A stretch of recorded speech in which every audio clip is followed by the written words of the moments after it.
السلام علیکم ورحمۃ اللہ وبرکاتہ۔ جس مسلمان کو اللہ تعالیٰ مدینہ منورہ پہنچاتا ہے تو وہ اس کی بہت فکر کرتا ہے کہ جی میری 40 نمازیں مسجد نبوی میں آ جائیں، اور اس کے لیے بہت اہتمام بھی کرنا پڑتا ہے، کیونکہ اسے معلوم ہوتا ہے، علماء سے سنا ہوا ہے اس کے ثواب کو، اس کی فضیلت کو، کہ جو آدمی مسجد نبوی میں 40 نمازیں تکبیر اولیٰ کے ساتھ پڑھے اسے 2 انعام ملتے ہیں۔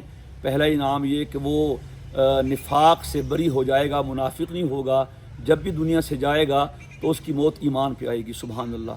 اور دوسرا انعام یہ ہے کہ وہ جہنم سے بچا دیا جائے گا، بعین ہی یہی فضیلت، اور اس سے کہیں زیادہ صحیح حدیث کے ساتھ ارشاد فرمائی گئی ہے، اور میں سمجھتا ہوں اس کے حاصل کرنے کے لیے رمضان المبارک کا سیزن بہترین سیزن ہے۔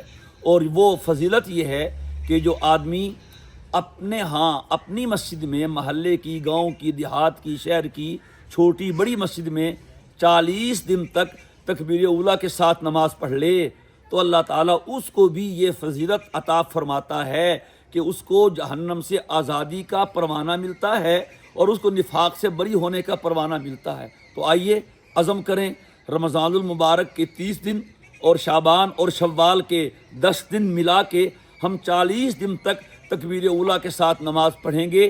اس کا انشاءاللہ جہاں اور فائدہ ہوگا، نماز کی پابندی آئے گی، وہاں یہ فائدہ بھی ہوگا کہ ہمیں 2 انعام ملیں گے۔ اور یہ حدیث درجے کے اعتبار سے، سند کے اعتبار سے اس مدینے کی مسجد نبوی میں 40 نمازیں پڑھنے سے زیادہ صحیح ہے۔ صرف فرق یہ ہے وہاں 40 نمازیں ہیں اور یہاں 40 دن ہیں۔ تو آئیے یہ بھی عزم کریں کہ انشاءاللہ ہم یہ چلہ بھی لگائیں گے۔ جماعت میں تو چلہ لگاتے ہی رہتے ہیں، لیکن یہ ایک گھر بیٹھ کے بھی چلہ لگایا جا سکتا ہے کہ تکبیر اولیٰ کے ساتھ 40 نمازیں پڑھیں۔ اس کا اہتمام کریں، اللہ ہم سب کو اس کی توفیق عطا فرمائے، اور اس پہ جو ملنے والا اجر و ثواب ہے اللہ ہم سب کو وہ عطا فرمائے۔ السلام علیکم ورحمۃ اللہ وبرکاتہ۔